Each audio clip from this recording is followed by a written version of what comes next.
Hey everyone, it's Endymion, and there's a rule on Twitter where every single day someone is made the main character on that website, and it is your job to ensure that you are not in fact made the main character of the day. Well, yesterday on Twitter, I was the main character, and it was glorious. I said some things about CD Projekt Red in one of my previous videos from a source, and well, things happened.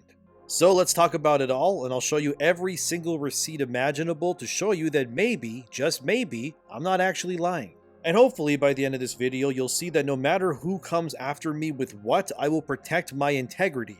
After all, these hands are rated E for everyone, and shout out to Grums, Yellow Flash, Madam Savvy, and Hypnotic for standing up for me and always having my back. I'm glad to have you guys in my corner. First off, do not harass the CEO of CD Projekt Red. We have to understand where he's coming from. He's a guy with a lot on his plate constantly. I wish him the best, and I truly hope that CD Projekt Red doesn't get annihilated from within with stuff like DEI, ESG, and more. However, as you'll see, it absolutely has a lot of that nonsense going on. So I woke up, released a video, and found none other than the CEO of CDPR calling me a liar for my claims that I was told from a source. I said in that other video that CDPR is in chaos behind the scenes. They are also allegedly, based on what I was told, having to rely on contractors like crazy to make up for the lack of top talent that has left the studio in the last couple of years. Apparently, I'm wrong. This is what the CEO of CDPR had to say about it via Twitter. Seems we live in times where anyone can record complete nonsense and make a story out of it. CDPR talent leaving, we have the lowest rotation of people in recent years.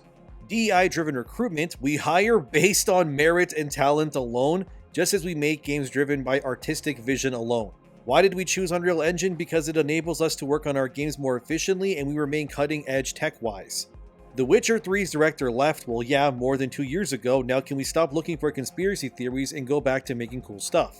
So that's what the CEO said. I think you knowing the context behind what they're saying is actually important. This reminds me of my Ubisoft leaks I've been posting recently, where people also called me a liar and I was making it all up, only for me to share so much information and actual receipts that narrative calling me a liar evaporated like a fart in a wind tunnel.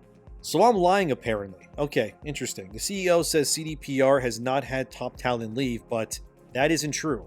Besides the Witcher 3 director who has already left to make his own studio, where apparently that new studio is making a game about vampires or maybe even demons. We don't really know yet, but all we have is that single image of their next game, so we know also that the Witcher 3 director is now gone, which is a big blow already considering that guy directed arguably the biggest and best RPG of recent years. I would only really put maybe Elden Ring and Skyrim in the same category of significant as Witcher 3. I think we can all agree on that. The Wild Hunt, that was an all-timer game. They truly don't make them like they used to, so top talent hasn't left in recent years, according to the CEO. Okay, well, that's not true at all actually. First on this list is John Mamas, who was the head of one of CDPR's studios and was an executive producer. He left in 2021. Also, these Polish names are really hard to pronounce, so if you don't mind, I'm going to just say their first name and then the first letter of their last name. Or this is just going to sound terrible. Anyway, Conrad T left, which is the name of the Witcher 3 director that I already mentioned, which that alone is a massive loss by the way, but let's keep going. Then you have Mateus T, who also left in 2021 as well, who was the quest director of CDPR games, and if you played their games, you know their side content is just as good, if not even better, than their main story, so yet another massive loss for the studio. Powell S left in 2020 and was a cinematic director, also a big loss as well, but let's keep going. Piotr K left in 2020 as well, head of production, yeah, that's some big shoes to fill, also top talent again leaving. Balaz Torok left in 2016, so a while ago. I wouldn't count this one as closely as the others. This person left a year after Witcher 3 happened. Then you have Jamie Burry, who was the lead animator who left in 2017, 2 years after Witcher 3, and here's the other names because I'm tired of reading them, but there you go. This is also just a small sample of the talent that is left to either form new studios like I mentioned earlier, or as I was told apparently, that Warhorse Studios is poaching their talent, which are the makers of Kingdom Come Deliverance 2. So the CEO said they are not losing key talent, yet they absolutely have indeed lost a lot of key talent, but let's keep going. Then he says that they hire on merit and talent and that there's no DEI at CD Projekt Red. This was probably his biggest mistake because this can be easily disproven like crazy. In case you don't know, DEI means diversity, equity, and inclusion. It's basically identity politics with a fancier name. It's everywhere across Western industry companies, as you know. If you had every Western studio name in a room, and you just threw a ball into that room, you would hit like 20 studios that push this without even aiming. It's everywhere. CD Projekt Red was not a DEI company at first. When The Witcher 3 was being made, they were completely untouched by the moronic agenda that is being pushed in current day nonsense. This is why The Witcher 3 was amazing, because it was, as the CEO said, made by people with merit and talent, and I mean clearly, nobody is denying that Witcher 3 was a quality game. We know that there was no agenda or checking of boxes because Witcher 3, as you likely know, was completely faithful to the books it was based on and had no diversity in people within its world. Everybody was white basically because The Witcher is based on Sapkowski's work, who is, as you may know, a Polish author, and he based the entire mythos of The Witcher on Slavic folklore. But these days, we know already that they are indeed committed to diversity, equity, and inclusion, so there's no way this is going to stay this way for long going forward. As I mentioned before, CDPR has entire videos dedicated to ESG or economic social governance or environmental social governance, where they deliberately go out of their way to promote their commitment to ESG within their games. People can say that I'm lying, but that video exists. They even have a section near the end of the video where they specifically detail exactly what they are doing with ESG in mind going forward. Remember that this video is 2 years old at this point, so these policies have likely only evolved since then. We know that CDPR is pushing DEI because they literally have entire sections of their website dedicated to this very initiative. It's not like they hide any of this, just go on their website, it's public. They have entire sections that are dedicated to DEI and other things, it's plain as the eye can see. It even has a picture of a pride parade behind it all with all the usual rainbow colors, and as you scroll, CD Projekt Red literally admits that they are pushing to hire based on inclusivity, where it says that they want diverse teams and inclusive leaders. This is corporate speak for we want people of color to be put in roles of power within our company, not based on merit, like the CEO claims, but based on identity alone. Again, I'm not lying about any of this. You can go look this up yourselves, assuming they don't nuke this website and change everything. But as of the making of this video, this is what the website says. He claims that CDPR doesn't push things like hiring based on identity or diversity, but his own employees and initiatives are ousting him on their own website. Like, you can't make this up. I also noticed in the CEO's response that he never once debunks the part I say where I was told that CDPR is an absolute chaos behind the scenes, and that they're struggling to move things forward. He expertly skirts around this issue and doesn't really address it, but that's okay, Mr. CEO, because I noticed, and that's what matters. Strangely enough, CDPR never commented how back in 2021, when Legacy Killer HD, another YouTuber, had a whole video detailing the staggering amount of talent that was leaving the company following Cyberpunk's disastrous release. Around 11 directors left the studio post Cyberpunk's launch, which was in 2020, in case you forgot. So in the last 4 years, CDPR has lost 11 directors at various levels, including the Witcher 3 director, and plenty of other talent as well. But it gets weirder because the CEO says CDPR hires based on talent and merit alone, which is interesting because that's also not true at all. Let me explain. Tell me, CEO guy, why your company has been caught red-handed having scholarship programs that explicitly go out of their way to not hire or endorse fledgling male developers, but only female ones instead. I thought you guys were all about diversity, equity, and inclusion. Are men not considered a part of that narrative, even though your workplace is predominantly white men? I mean, you guys literally exist in Poland of all places, and the team that made the Witcher trilogy especially was overwhelmingly white men as well. So why do you think it's a good idea to exclude the next generation of would-be talent game developers that have proven during your entire company's existence and success to be a massive boon to your talent pool? Why is it okay to kick men out of your equation within a company that was literally built on the backs and talent of the very same men you now refuse to help get their own starts in the industry? It doesn't sound very merit or talent driven to me. I mean, the CEO is also a white guy too. And that's not diverse either. Why isn't the CEO of CDPR a black woman now instead? It's incredibly tone deaf as CDPR, and it proves yet again that they are lying through their teeth. You want to only help women get into the industry, but you reject men because your Western activist moron friends you hired into your company have already begun to rot you guys from the inside out. You got this middle-aged man staring like a deer in headlights wearing a shirt with a rainbow on it as he stands there assuring the investors that CDPR is definitely going to push for more women and people of color to get hired based on identity alone. In a country like Poland that is well over 90% white, and at a company, no less, that wouldn't exist without the very men you're now excluding, and that doesn't really seem very diverse to me. This kind of stuff, it needs to end in these studios. I know it's not just CDPR, it's rampant across the industry, but there comes a time where you really need to ask yourself something. Is it all mere coincidence that the moment white men are excluded from game development in favor of diversity, that it also equals the decline in Western games as well? Rocksteady was an overwhelmingly white and male-dominated studio, and they delivered 3 amazing Batman games. Then when Suicide Squad happened, in every promotional video they detail young diverse developers at the studio, whose names, by the way, I ran through their credits earlier this year during the release of that game, only to find that none of the people that were being presented actually worked at Rocksteady during the development of those Batman games, but only when Suicide Squad was in development. It's funny how we as humans have this thing that's called pattern recognition, where every time we seem to be noticing things that are happening in our world like corruption, wokeness, and more, and whenever you do call these things out, you're then gaslighted into believing that none of it is true when it absolutely is. CDPR had a mass exodus of talent following Cyberpunk. We know the development of that game was disastrous. We all saw the release. Thankfully, they did fix it, but it did take them years to do so. So many of these talented dev studios that were once pioneers of their craft have been getting absolutely ruined by DEI policies. Bethesda used to be a leader, and then they made Starfield and Shattered Space, a company like CDPR that also pushes DEI policies as well. Rocksteady is self-explanatory, and using them as an example now is too easy. We already know they're another studio that has been ruined and rotted out from the inside out by DEI or more. Look, I love CD Projekt Red. I don't want their games to be bad, but like the whole Gamergate 2 thing that is happening, at its core, the reason why it's happening is because the ethics in games and games journalism have absolutely become nefarious and deliberately pushed in a political way on purpose. I mean, the CEO says that they don't hire based on DEI or activism. Curious because you guys hired Mary Kenny from Insomniac recently to work on your Cyberpunk sequel. A developer who said in an interview that the game industry must pull every lever imaginable in order to push DEI in video games no matter what.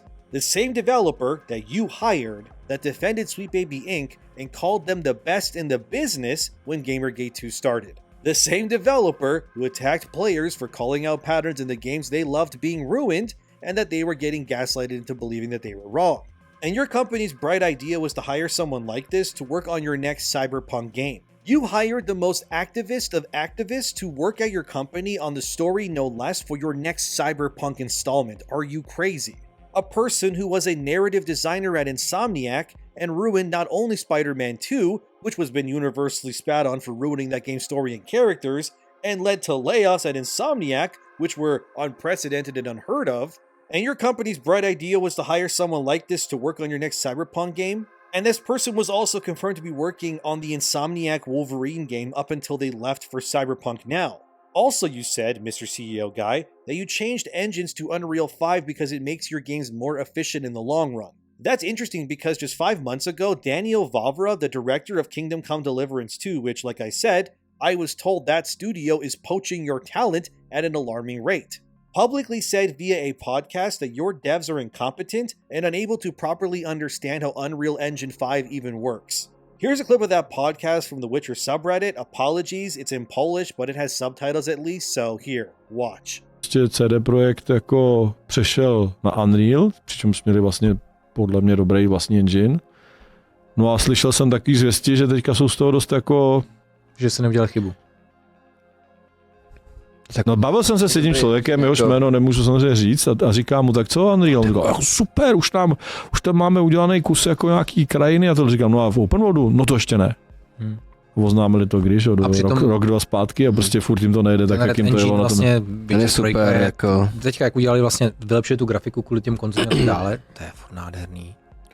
Very interesting. So which is it then? Like I said, I was told by sources that you guys swapped from Red Engine, which was used for Witcher 3 and Cyberpunk, because you didn't have enough top talent that was familiar with the engine anymore after the mass exodus of devs. So you swapped to Unreal Engine 5, and now another guy who makes successful video games and knows your employees personally has been told by your studio and company that it is full of inept people who can't even get Unreal Engine 5 to run properly. Říkám, no a v open worldu? No to ještě ne. Oznámili to když, rok, dva zpátky a prostě furt jim to nejde. And Daniel Vavra even says it was a stupid change because Red Engine was amazing and didn't really need a change. So you're saying one thing, Mr. CEO, but your narrative keeps getting torn apart by the people around you. Again, I don't hate you, but if my credibility is on the line here, you can bet your sweet butt cheeks I'm gonna come swinging with all I got. Also, circling back to hiring based on talent and not identity political reasons, why does it say this in your diversity section? Where is it? Oh yeah, right here, where it says, "We are making efforts to place in our games characters of different personalities, social classes, ethnic groups, and sexual preferences. We show the inequality that exists in the world, the diverse paths that people take, as well as various problems they must overcome." Very interesting. Also, you mind telling me why you say your company is for everyone, yet right here in your social engagement page on your main website, you say near the bottom of this page that we do not support organizations that discriminate on the basis of race, skin color, creed, sex, religion, age, national origin, or sexual orientation. Yet you, like I said, don't give scholarship programs to men within your studio. That's a little confusing, isn't it? Also, you're apparently giving free courses to devs to join your studio who can't even read or speak Polish correctly. Shouldn't that be a requirement to work at your studio that is absolutely predominantly well versed in how to speak Polish and how to read it as a requirement? Wouldn't it be better to hire people who live in Poland already that know how to speak it natively and how to write it, instead of hiring some outside diverse talent that has no idea how to even properly communicate to work with your studio and employees instead? Could it be that you're only offering these services to force people into your company that have no business being there in the first place? You know what would be a better fix than to very slowly and painstakingly teach middle-aged devs how to speak and read an entirely new language? Maybe hire all those passionate Polish white guys you refuse to hire because they got a dick in their pants and their skin is white like yours. Probably a good fix-all solution. And you'll save money on programs that don't need to exist in the first place, and maybe you can even get some developers that know how to properly use Unreal Engine 5. No a v open worldu? No to ještě ne. Oznámili to když, rok, dva zpátky a prostě furt jim to nejde. Ask questions. Just consume product and then get excited for next product. Because the way you're doing it, you're hiring people who don't know how to speak or read your language, and they also don't know how to use Unreal Engine 5 properly either. Now you got to teach them all of these new ways of communication and then teach them a new engine on top of that. All because your old talent left who knew how to use Red Engine. Can you see how this all seems pretty stupid and a complete waste of time and resources? Oh, I'm not done, by the way. We still got to keep exposing CDPR for moronic woke practices, because why not? We're already here, so let's keep going. On your website, you have another section called Material Sustainability Issues. Near the bottom of this page, you have a part where you deliberately name the core pillars of CDPR to be environment, governance, and social. Oh wait, that's just another name for ESG. Especially here in the social part where you guys blatantly say, strengthening the DEI culture at CD Projekt by, among others, fostering inclusive leadership. Just consume product and then get excited. Okay, so you not only confirm that DEI is absolutely a thing at CDPR, but you also confirm that your company is taking procedures to ensure that inclusive leadership is a thing, which is corporate speak for we want to hire people of different ethnicities into leadership roles, not really because they deserve it, but simply because they're not white. Don't shoot the messenger, alright, Mr. CEO? That's what your website says after all. I'm just reading you back what you okayed to happen on your watch. Also doesn't help that your company signed a diversity charter over there in Poland, which means you are now legally bounded by law to hire based on diversity, equity, and inclusion. You say that you hire on merit, but that's a lie. You're being strong-armed by the very things that you've signed over there. How can you so blatantly lie that your company is not infested with DEI when you're clearly being ousted in every way imaginable? Like, my god, dude, this charter CDPR signed thing, it says it all. To create a corporate culture and atmosphere which ensures respect for diversity by means of mainstreaming diversity management, age management, and equal opportunities in policies and procedures applied in our organization.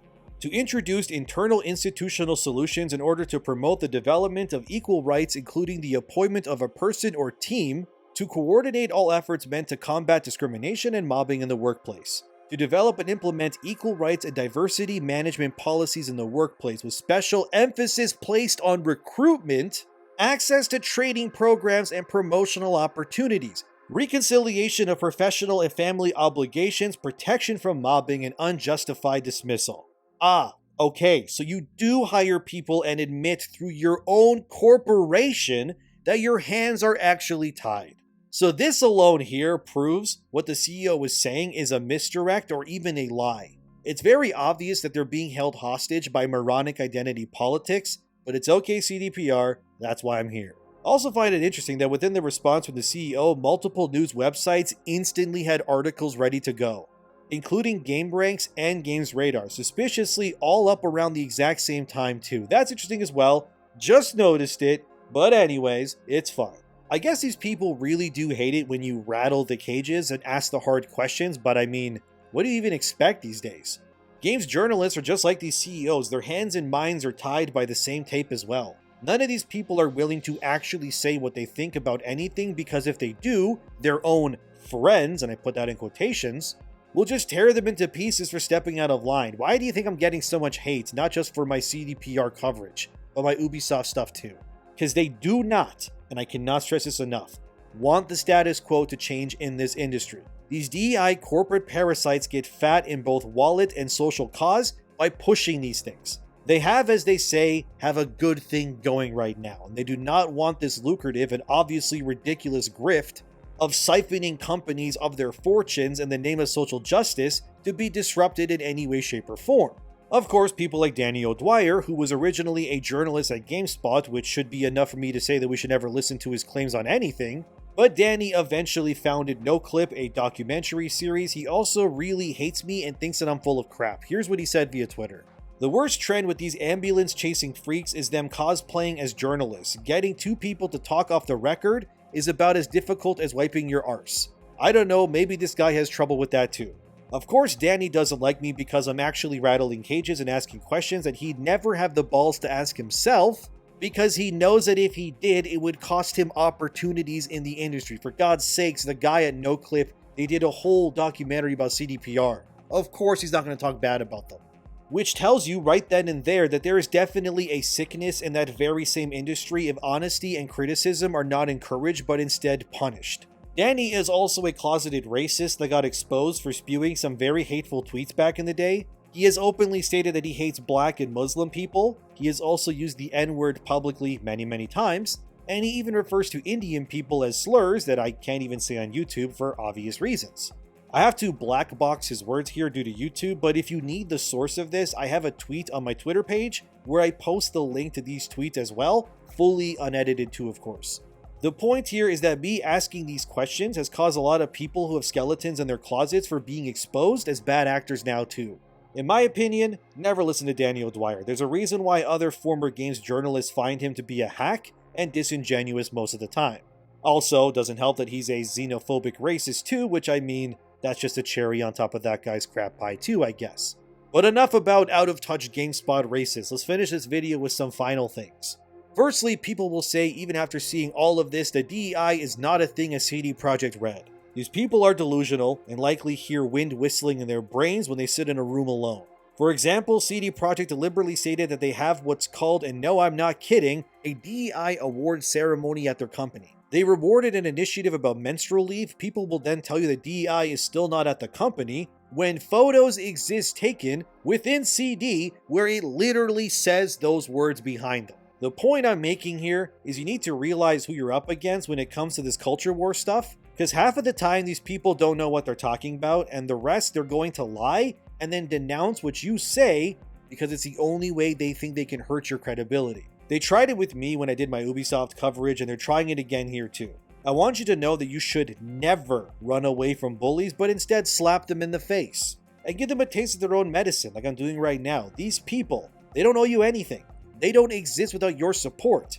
And it sickens me to see these people, whether it's the CEO of CD or others, go out of their way to think it's their moral right to call consumers wrong. I didn't report anything that was fake here. The CEO deliberately went around what I said and then changed the conversation. And when I tell you that they're having troubles with Unreal, and then Warhorse's own game director tells you the same thing, I mean, come on guys, really? Look, I understand they can't 100% confirm everything I say for obvious reasons, but all the CEO did was put a torch under his own company. And he ended up Streisand affecting what was a blip of information in my video that was primarily about Ubisoft and not really CD Projekt. And now everyone and their grandmother is going to be looking into everything involving his company now. Effectively meaning that this CEO played himself. He is ruining his company's image by doing this, and now more will come to light because of what he did here. I don't blame him 100%, but he likely regrets doing what he did now. I don't want anyone to not support CD in the future. I think they do make quality games. However, if this story has proven anything, it's that not only do companies lie, but people will try to tear you down and ruin you for speaking out against the status quo. I am not lying to you. I have shown you so much in this video alone that there's no way I could somehow hack CD's website and then write up all of these articles myself in the time that it takes me to make this video. Like, come on now. Although regardless of what I show you, there will be those that will still deny the truth because they only operate and exist as long as said truth is not viewed as anything but a lie. Identity politics and DEI are ruining your favorite video games. This entire year's worth of stories have proven that more than enough already. Sweet baby defenders can do all they want, thinking I'm some evil person, but they're just clutching pearls. I'm thankful for all the support you guys give me, and for allowing me to tell you these things on a regular basis. My integrity matters, but I'm also a little hot-headed when people call me a liar, which I know for a fact I ain't one. But regardless of the future, I will continue to tell you the truth. They can attack me all they want. I think I've already more than proved I'm doing far more when it comes to keeping you guys informed than any of these games journalists have done in years.